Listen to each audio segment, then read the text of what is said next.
আজ থেকে বঙ্গভবনে অফিস করবেন নতুন রাষ্ট্রপতি মির্জা ফখরুল ইসলাম আলমগীর। সকাল 10:30টায় তার সেখানে যাওয়ার কথা রয়েছে। প্রথম কর্মদিবসে তাকে বরণ করে নিতে ইতোমধ্যে সব প্রস্তুতি সম্পূর্ণ হয়েছে। এর আগে বৃহস্পতিবার বিএনপির মনোনীত রাষ্ট্রপতি হিসেবে জামায়াত সহ 11 দলীয় ঐক্যের প্রার্থী কর্নেল অলি আহমেদকে হারিয়ে নির্বাচিত হন তিনি। সেদিনই দেশের 23তম রাষ্ট্রপতি হিসেবে তার নামে গ্যাজেট প্রকাশ হয়। পরদিন শুক্রবার শপথ নেন তিনি।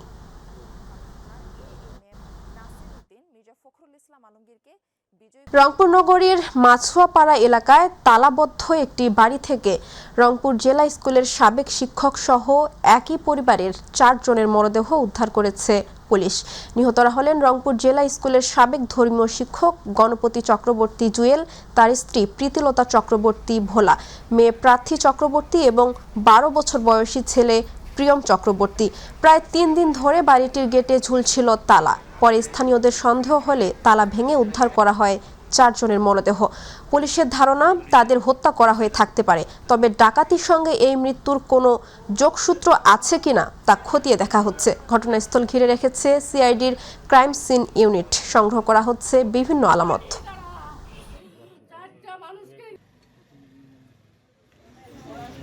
আমাদের একজন পরিচিত লোক ছিল, ওনাকে পাঠিয়ে দেওয়া হয়েছে যে আপনি আগে দেখে আসেন, তারপর আমরা যাচ্ছি। উনি দেখে বলল যে পুলিশ মিডিয়ার লোকজন সব আসছে, বাড়ি ভাঙচুর হচ্ছে, গেট ভাঙতেছে, ঢুকবে ভিতরে। তারপরে আমরা গাড়ি এসে এই অবস্থা দেখি। আপাত দৃষ্টিতে আমি যেটা পেলাম এখানে তাদের বৈদ্যুতিক সংযোগটা বিচ্ছিন্ন এবং পারিপার্শ্বিকতা ভিতরের যে অবস্থা তাতে আমার মনে হয়েছে, প্রাথমিকভাবে আমি মনে করছি এটা ডাকাতির ঘটনা। দিনাজপুরে সুগন্ধি চিনিগুড়া চালের দামে আগুন। মাত্র 1 মাসে কেজিতে বেড়েছে 70 থেকে 80 টাকা। 120 থেকে 130 টাকার চাল এখন বিক্রি হচ্ছে 210 থেকে 220 টাকা। কেন এই অস্বাভাবিক মূল্য বৃদ্ধি? দিনাজপুর প্রতিনিধি মুকুল চট্টোপাধ্যায়ের রিপোর্ট, জানাচ্ছেন জুবাইর রহমান। পোলাও, বিরিয়ানি কিংবা উৎসব অনুষ্ঠানে বহুল ব্যবহৃত চিনিগুড়া চালের দাম এখন ক্রেতাদের নাগালের বাইরে। দিনাজপুরের বাহাদুরবাজার, রেলবাজার ও চকবাজারে প্রতি কেজি চিনিগুড়া চাল বিক্রি হচ্ছে 210 থেকে 220 টাকা দরে। 1 মাস আগেও যার দাম ছিল 120 থেকে 130 টাকা। কয়েকদিন আগে যে অবস্থা ছিল, এখন চালের দাম আরও বেশি পাচ্ছি। মানে আমাদের বাজেট ফেল হয়ে যাচ্ছে, কি করব? চাউল আমরা কিনি, আমরা তো খুচরা কিনি, আমাদের তো বস্তা কেনার মতো ক্যাপাসিটি নেই। তো আয়ের ব্যাপার আছে না, আয় অনুযায়ী তো হচ্ছে না আমাদের। বাজারে 150 থেকে 200 টাকা বস্তায় চাউলের দাম বেশি। এটা হওয়ার কারণ হলো আমাদের দেশে কিছু কিছু বড় বড় কোম্পানিগুলো আছে, এরা কিনে কিছু মজুত করতেছে, আবার দেশের বাইরেও রপ্তানি হচ্ছে, এই কারণে দামটা বেশি। ব্যবসায়ীদের দাবি, রপ্তানি বৃদ্ধি, মজুদ ও সিন্ডিকেটের কারণেই বেড়েছে দাম। তবে চেম্বার নেতাদের দাবি, রপ্তানির কারণে বৈদেশিক মুদ্রা অর্জন হচ্ছে। রপ্তানি বন্ধ হলে কেজিতে 30 থেকে 40 টাকা দাম কমতে পারে। চিনিগুড়া বা বিআর 34 যেই ধান বা চালটা আছে, এটা সরকার রপ্তানির পারমিশন দিয়েছে। রপ্তানি পারমিশন দেওয়াতে এটা কেজিতে 30 থেকে 40 টাকা বৃদ্ধি পেয়েছে। যদি সরকার মনে করে এই চালের দামটাকে সহনীয় করতে, আজকেই যদি এক্সপোর্ট পারমিশন বন্ধ হয়ে যায়, কেজিতে কমপক্ষে 30 টাকা থেকে 35 টাকা এটা ডাউন হয়ে যায়। রপ্তানি সরবরাহ সংকট নাকি সিন্ডিকেট, দাম বাড়ার কারণ যাই হোক, এর চাপ পড়ছে সাধারণ ক্রেতার ওপর। দ্রুত বাজার নিয়ন্ত্রণের দাবির পাশাপাশি উৎসবের খাবারের অন্যতম এই সুগন্ধি চাল যেন সাধারণ মানুষের নাগালের বাইরে চলে না যায়, এটাই এখন প্রত্যাশা সকলের। Zubair Rahman, My TV news. সাতক্ষীরা শ্যামনগর উপকূলীয় প্রত্যন্ত অঞ্চলে লেয়ার মুরগি চাষ করে সফলতা পেয়েছেন অনেক খামারি। ফলে স্থানীয়ভাবে লেয়ার মুরগি ও ডিম উৎপাদন বৃদ্ধি পেয়েছে। এতে করে একদিকে যেমন মানুষের পুষ্টির চাহিদা পূরণ হচ্ছে, অন্যদিকে তৈরি হচ্ছে কর্মসংস্থান ও আয়ের সুযোগ। সাতক্ষীরা প্রতিনিধি ফয়জুল হক বাবুর তথ্য ও ভিডিও চিত্রে ডেস্ক রিপোর্ট। সাতক্ষীরার শ্যামনগর উপজেলার প্রত্যন্ত অঞ্চল কৈখালী গ্রামটির একপাশে সুন্দরবন, অন্য পাশে বাংলাদেশ ভারত সীমান্তবর্তী নদী। দুর্গম এই এলাকার মানুষের পুষ্টির চাহিদা মেটাতে ডিম ও মাংসের জন্য যেতে হতো প্রায় 20 কিলোমিটার দূরের শ্যামনগর উপজেলা সদরে। তবে সময়ের সঙ্গে বদলেছে সেই চিত্র। পিকেএসএফ এর আর্থিক সহায়তায় নওয়াবেকি গণমুখী ফাউন্ডেশন থেকে প্রশিক্ষণ নিয়ে ডিম উৎপাদনকারী লেয়ার মুরগির খামার গড়ে তুলে ভাগ্য বদলেছে এখানকার অনেক খামারির। নওয়াবেকি গণমুখী ফাউন্ডেশন থেকে কিছু মানে তারা ট্রেনিং দিয়েছিল এবং কিছু আর্থিক সহযোগিতা করছিল, করার পরে আমি 300 মুরগি দিয়েই মানে শুরু করছিলাম। খামার করে ভালো পর্যায়ে আছে এবং আমার নিজের লেখাপড়া শেষ করে আমি এখন বাবারে সহযোগিতা করতেছি। লেখাপড়ার চালানোর যে খরচ, ভাই বোনদের মানে লেখাপড়া খরচ সব আমার এই খামার থেকে আসে। প্রত্যন্ত এই অঞ্চলে গড়ে ওঠা এ সমস্ত খামারিদের প্রশিক্ষণ ও আর্থিক সহায়তার মাধ্যমে স্বাবলম্বী করার উদ্যোগ নিয়েছে বলে জানালেন সংশ্লিষ্টরা। ফিল্ডে আমরা 350 খামারি এ পর্যন্ত আমরা অনুদান এবং ঋণ ও প্রশিক্ষণ সহায়তার মাধ্যমে ডেভেলপ করেছি। বর্তমানে পুষ্টির চাহিদা মিটিয়ে বাইরে ডিম বিক্রি করছে, এতে তারা আর্থিকভাবে স্বাবলম্বী হয়েছে। উপকূলীয় এলাকার খামারিদের এ সফলতা ছড়িয়ে পড়ুক সারা দেশে, এমনটাই প্রত্যাশা সচেতন মহলের। হাফিজা খানম জুথি, মাই টিভি। হ্যালো ডিসি অ্যাপে পাওয়া আবেদনের ভিত্তিতে ধামরাইয়ের দুস্থ ও অসহায় মানুষের পাশে দাঁড়ালো জেলা প্রশাসন।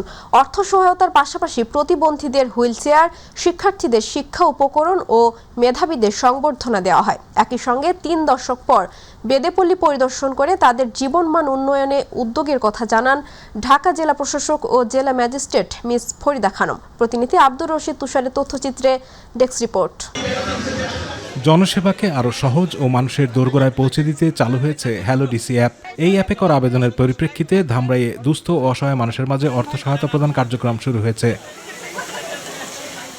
শুধু সহায়তা প্রদান নয়, শিক্ষা, পরিবেশ ও সামাজিক উন্নয়নকে গুরুত্ব দিয়ে দিনব্যাপী নানা কর্মসূচিতে অংশ নেন ঢাকা জেলা প্রশাসক ফরিদা খানম। প্রাথমিক বিদ্যালয়ের 42 শিক্ষার্থীর মাঝে স্কুল ড্রেস, ব্যাগ ও জুতা বিতরণ, এসএসসিতে A+ পাওয়া 186 শিক্ষার্থীকে সংবর্ধনা, পাশাপাশি প্রতিবন্ধীদের মাঝে বিতরণ করা হয় হুইল চেয়ার। ঢাকা জেলার ডিসি মহোদয় আমাদের ধামরাই উপজেলায় এসেছিলেন। তিনি বিভিন্ন উন্নয়নমূলক কাজে সহযোগিতা করে গেছেন। যারা নাকি প্রতিবন্ধী, হুইল চেয়ার, টিন, শাড়ি, কাপড়, খাবার, দ্রব্য দিয়ে যেভাবে উনি সহযোগিতা করেছেন, এটা ভাষায় প্রকাশ করার মতো না। জেলা প্রশাসকের মাধ্যমে যেভাবে শুরু হয়েছে, এটা যেন সব সময় চলমান থাকে, এটার জন্য আমরা আশা করব। কর্মসূচির অংশ হিসেবে কুল্লা ইউনিয়নের রূপনগর এলাকায় প্রায় 3 দশক পর বেদেপল্লী পরিদর্শন করেন জেলা প্রশাসক। সরজমিনে কথা বলেন বাসিন্দাদের সঙ্গে। বেদে সম্প্রদায়ের আবাসন, শিক্ষা ও জীবনমান উন্নয়নে প্রয়োজনীয় উদ্যোগ নেওয়ার আশ্বাস দেন তিনি। বর্তমান সরকার আসলে নারী বান্ধব সরকার, পুরুষ বান্ধব সরকার। এই সরকার যাতে কর্মসংস্থানের জন্য অবারিত সুযোগ তৈরি করা যায়, সে বিষয়ে মাননীয় প্রধানমন্ত্রী অত্যন্ত আগ্রহী। জেলা প্রশাসকের উদ্যোগ বাস্তবায়নে সর্বাত্মক সহযোগিতার কথা জানান উপজেলা প্রশাসনের কর্মকর্তারা। হ্যালো ডিসি অ্যাপের মাধ্যমে আবেদন করে 15 জনকে, কাউকে 5,000, কাউকে 10,000 করে মোট প্রায় 1.5 লক্ষ টাকার মতো আমরা বিতরণ করেছি। অনগ্রসর বেদের জনগোষ্ঠীর জীবনমান উন্নয়নে তিনি অনেকগুলো উদ্যোগ নিয়েছেন। আমরা স্যারের নির্দেশ মোতাবেক এই প্রতিশ্রুতিগুলো বাস্তবায়নে সর্বদা সচেষ্ট থাকব। দিনব্যাপী বৃক্ষরোপণ কর্মসূচির মধ্য দিয়ে প্রদান করা হয় পরিবেশ সুরক্ষার বার্তাও। আতিকুর রহমান তিতাস, মাই টিভি। স্থানীয় সরকার, পল্লী উন্নয়ন ও সমবায় প্রতিমন্ত্রী মীর শাহে আলম বলেছেন, প্রধানমন্ত্রী তারেক রহমানের স্বপ্নের তারুণ্য নির্ভর, সমৃদ্ধ ও মাদকমুক্ত বাংলাদেশ গড়ে তুলতে ও তরুণদের মেধা ও প্রতিভার বিকাশে খেলাধুলার কোনো বিকল্প নেই। এ সময় তিনি আরও বলেন, বগুড়ার 13টি উপজেলায় 13টি খেলার মাঠ তৈরি সহ বিভিন্ন পরিকল্পনা নেওয়া হয়েছে। জেলা প্রশাসক তৌফিকুর রহমানের সভাপতিত্বে বগুড়ার শহীদ চান্দু স্টেডিয়াম সংলগ্ন ফুটবল মাঠে জেলা প্রশাসক গোল্ড কাপ ফুটবল টুর্নামেন্ট 2026-এর উদ্বোধনকালে প্রধান অতিথির বক্তব্যে তিনি এসব কথা বলেন। এ সময় বিশেষ অতিথি হিসেবে বক্তব্য রাখেন সংসদ সদস্য রেজাউল করিম বাদশাহ, সংসদ সদস্য কাজী রফিকুল ইসলাম ও নারী সংসদ সদস্য সুরাইয়া জেরিন, বগুড়া সিটি কর্পোরেশনের প্রশাসক এম.আর. ইসলাম স্বাধীন।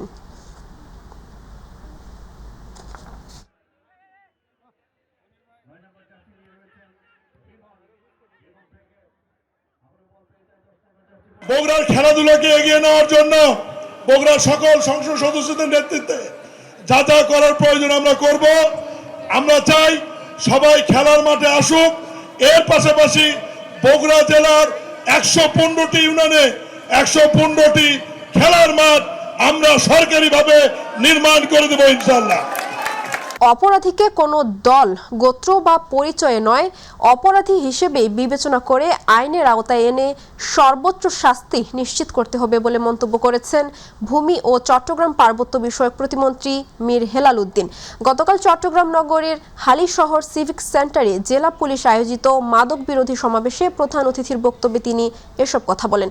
প্রতিমন্ত্রী বলেন, অপরাধে জড়িত থাকার প্রমাণ পাওয়া গেলে কাউকে ছাড় দেওয়া হবে না। জনগণের প্রত্যক্ষ ভোটে নির্বাচিত সরকারের প্রতিশ্রুতি অনুযায়ী চট্টগ্রামকে মাদক ও চাঁদাবাজি মুক্ত করতে প্রয়োজনীয় ভূমিকা রাখার প্রত্যয় ব্যক্ত করেন তিনি।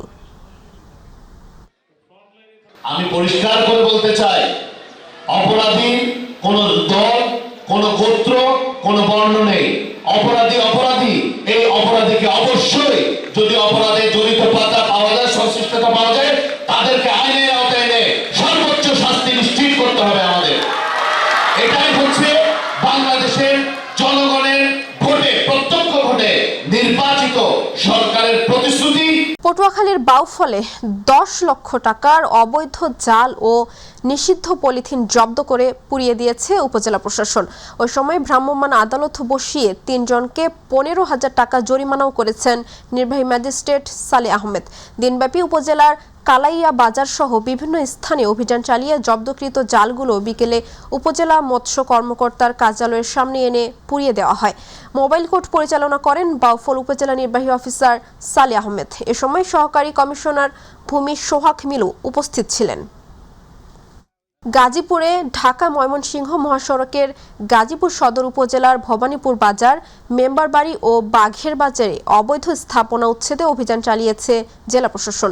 সদর উপজেলা নির্বাহী কর্মকর্তা মোহাম্মদ সাজ্জাদ হোসেনের নেতৃত্বে মহাসড়কের ভবানীপুর এলাকা থেকে এ অভিযান শুরু হয়।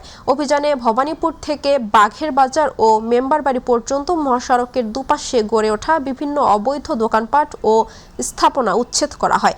দীর্ঘদিন ধরে মহাসড়কের জায়গা দখল করে এসব স্থাপনা গড়ে ওঠায় সড়কের প্রশস্ততা কমে যাওয়ার পাশাপাশি যানবাহন চলাচলে প্রতিবন্ধকতা তৈরি হচ্ছিল। এতে প্রায়ই যানজটের সৃষ্টি ও দুর্ঘটনার ঝুঁকি বাড়ছিল।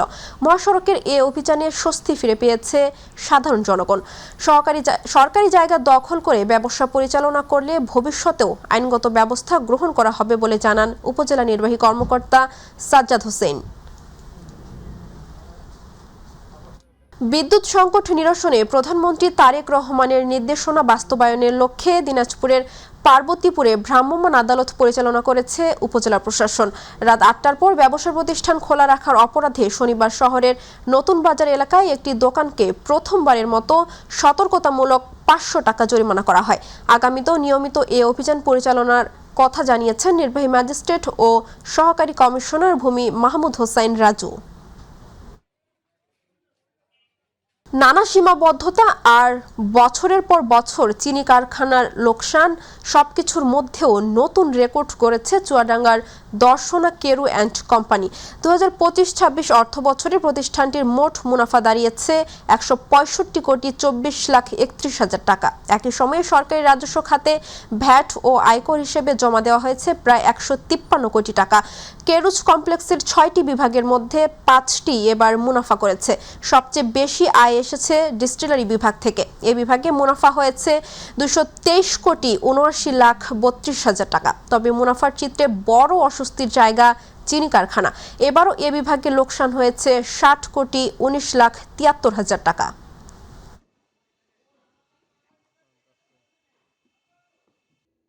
প্রকল্পের মাধ্যমে আমরা এই বছর লসের পরিমাণটা কিছুটা কমাতে পারবো বলে আশা করছি। আমাদের বর্তমানে যে কৃষি বান্ধব সরকার, এই সরকার আপনার আখের মূল্য বৃদ্ধি করেছে। এই আখের মূল্য বৃদ্ধি করাতে চাষিদের মধ্যে একটা ভালো সাড়াও দেখা যাচ্ছে এবং আমাদের প্রত্যেকটা চাষির দোরগোড়ায় আমাদের কর্মকর্তা এবং আমি পৌঁছে যাচ্ছি। নেত্রকোনার দুর্গাপুরে জমি সংক্রান্ত বিরোধের জেরে জামাইয়ের কুড়ালের আঘাতে সাহেরা খাতুন নামের এক বৃদ্ধা নিহত হয়েছেন। রাতে উপজেলার চণ্ডীগড় ইউনিয়নের ফুলপুর নামাপাড়া গ্রামে এ ঘটনা ঘটে। ঘটনার পর স্থানীয়রা ঘাতক জামাই শাহিদ বিশ্বাসকে আটক করে পুলিশে সোপর্দ করে। পুলিশ শাহিদ বিশ্বাস সহ তার দ্বিতীয় স্ত্রী তাসলিমা আক্তার ও শাহেদের মা সাহেরা খাতুনকে আটক করেছে। স্থানীয় সূত্রে জানা যায়, বিয়ের পর থেকেই শাহিদ বিশ্বাস শ্বশুরবাড়িতে ঘর জামাই হিসেবে থাকতেন। প্রথম স্ত্রীর মৃত্যুর পর তার তিনি দ্বিতীয় বিয়ে করেন। এরপর জমি নিয়ে শাশুড়ির সঙ্গে বিরোধ শুরু হয়। এর জেরেই শনিবার রাতে কথা কাটাকাটির এক পর্যায়ে ঘরে থাকা কুড়াল দিয়ে শাশুড়িকে আঘাত করেন শাহেদ। এতে ঘটনাস্থলেই তার মৃত্যু হয়। আগামী 5 September Brahmanbaria red crescent unit কার্যকরী কমিটির নির্বাচন উপলক্ষে সাংবাদিকদের সাথে মতবিনিময় সভা অনুষ্ঠিত হয়েছে। শনিবার বিকেলে ব্রাহ্মণবাড়িয়া প্রেস ক্লাব মিলনায়তনে আয়োজিত সভায় প্রধান অতিথি ছিলেন জেলা পরিষদের প্রশাসক সিরাজুল ইসলাম সিরাজ। জেলা রেড ক্রিসেন্ট ইউনিট এর প্রধান নির্বাচন কমিশনার অ্যাডভোকেট শফিকুল ইসলাম এর সভাপতিত্বে এ সময় নির্বাচন কমিশনার উপাধ্যক্ষ মোহাম্মদ মোশাররফ হোসাইন, অ্যাডভোকেট শামসুজ্জামান চৌধুরী কানন, মোহাম্মদ মাহিন, প্রেস ক্লাবের সভাপতি জাবেদ রহিম বিজন সহ সাংবাদিকগণ উপস্থিত ছিলেন। গাজীপুরের টঙ্গীর 27 স্কুল অ্যান্ড কলেজ মাঠে 51 নং ওয়ার্ডের বিভিন্ন শিক্ষা প্রতিষ্ঠান থেকে এসএসসি 2026 পরীক্ষায় কৃতিত্বপূর্ণ ফলাফল অর্জনকারী শিক্ষার্থীদের সম্মাননা স্মারক প্রদান করা হয়েছে। মোল্লা মানবতা ফাউন্ডেশন এর উদ্যোগে ফয়সাল আহমেদ রুবেলের সভাপতিত্বে অনুষ্ঠানে প্রধান অতিথি হিসেবে উপস্থিত ছিলেন গাজীপুর সিটি কর্পোরেশনের প্রশাসক শওকত হোসেন সরকার। বিশেষ অতিথি ছিলেন গাজীপুর মহানগর স্বেচ্ছাসেবক দলের সদস্য সচিব আব্দুল হালিম মোল্লা, টঙ্গী পশ্চিম থানা স্বেচ্ছাসেবক দলের সদস্য সচিব রাতুল আহমদ ভুইয়া সহ বিভিন্ন শ্রেণী পেশার মানুষ। কুমিল্লার দাউদকান্দির সপাড়ায় প্রবাসী ও যুব সমাজের যৌথ উদ্যোগে এসএসসি 2026 কৃতি শিক্ষার্থীদের সংবর্ধনা অনুষ্ঠিত হয়েছে। অনুষ্ঠানে সভাপতিত্ব করেন অ্যাডভোকেট নুরুন্নবী আহমেদ। প্রধান অতিথি ছিলেন পশ্চিম সপাড়া বাইতুল নূর জামে মসজিদের সভাপতি সিদ্দিকুর রহমান এবং প্রধান মেহমান ছিলেন আব্দুল লতিফ সরকার। বক্তারা মাদক ও কিশোর গ্যাং নিয়ন্ত্রণ, ঝরে পড়া রোধ এবং মেধাবী অসহায় শিক্ষার্থীদের সহায়তায় যুব সমাজকে ঐক্যবদ্ধ হওয়ার আহ্বান জানান। ফরিদপুরের ভাঙ্গায় মানবতার সেবায় দিনব্যাপী ফ্রি মেডিকেল ক্যাম্প অনুষ্ঠিত হয়েছে। উপজেলার কাউলিবেড়া ইউনিয়নের কাজী ওয়ালিউল্লাহ উচ্চ বিদ্যালয়ে সহস্রাধিক রোগীকে বিশেষজ্ঞ চিকিৎসকের মাধ্যমে চিকিৎসা সেবা এবং ওষুধ প্রদান করা হয়। এছাড়া বিভিন্ন ক্ষেত্রে অবদান রাখায় সংগঠনটির বেশ কয়েকজনকে ক্রেস্ট প্রদান করা হয়। এ সময় বিনামূল্যে চিকিৎসা সেবা পেয়ে রোগীরা আনন্দ প্রকাশ করেন। শিক্ষার মানোন্নয়ন এবং উৎসাহদানের লক্ষ্যে কুষ্টিয়ার খোকসা উপজেলা প্রাথমিক শিক্ষক সমিতির উদ্যোগে উপজেলার 2025 সালের প্রাথমিক বৃত্তি পরীক্ষায় বৃত্তিপ্রাপ্ত 122 শিক্ষার্থীকে সংবর্ধনা প্রদান ও প্রত্যেককে নগদ 1000 টাকা করে এককালীন বৃত্তি প্রদান করা হয়েছে। এছাড়াও 87টি সরকারি প্রাথমিক বিদ্যালয়ে ফুটবল প্রদান করা হয়েছে। শনিবার খোকসা উপজেলা পরিষদের হলরুমে আয়োজিত অনুষ্ঠানে প্রধান অতিথি ছিলেন খোকসা পৌর বিএনপির সাবেক যুগ্ম আহ্বায়ক মোহাম্মদ রিপন হোসেন, খোকসা উপজেলা প্রাথমিক শিক্ষা অফিসার ভারপ্রাপ্ত খন্দকার শরীফুল ইসলামের সভাপতিত্বে উক্ত অনুষ্ঠানে বিশেষ অতিথি ছিলেন উপজেলা সহকারী প্রাথমিক শিক্ষা officer Momtaz Parvin. Nilphamari chamber of commerce and ইন্ডাস্ট্রিজের দ্বিবার্ষিক নির্বাচনের সভাপতি নির্বাচিত হয়েছেন মোহাম্মদ মাহবুব উর রহমান মাহবুব।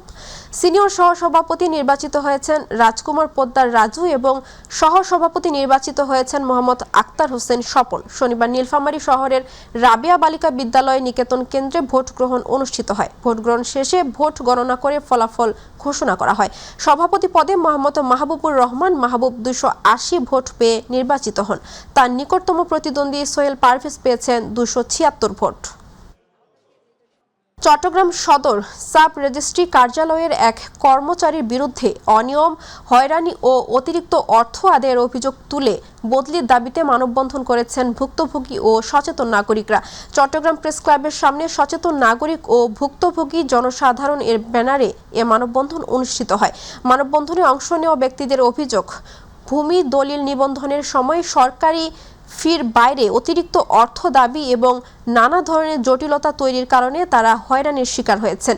এ বিষয়ে সংশ্লিষ্ট দপ্তরে অভিযোগ ও প্রশাসনিক পর্যায়ে বদলির সুপারিশ করা হয়েছে বলেও জানান তারা।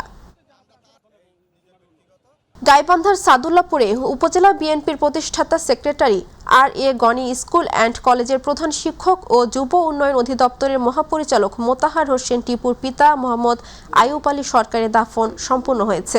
উপজেলার রসুলপুর ইউনিয়নের সান্দিয়াপুর আর.এ. গনি স্কুল অ্যান্ড কলেজ মাঠে জেলা ও উপজেলা বিএনপির ও অন্যান্য রাজনৈতিক দলের নেতাকর্মী, নিকটতম আত্মীয়, প্রতিবেশী ও হাজারো মুসল্লিদের উপস্থিতিতে তার দ্বিতীয় জানাজা শেষে পারিবারিক কবরস্থানে দাফন করা হয়। এর আগে একই দিনে সকালে গাইবান্ধা শহরের শাপলাপাড়া স্টাফ কোয়ার্টার জামে মসজিদ প্রাঙ্গণে তার প্রথম জানাজা অনুষ্ঠিত হয়। মৃত্যুকালে তার বয়স হয়েছিল 88 বছর।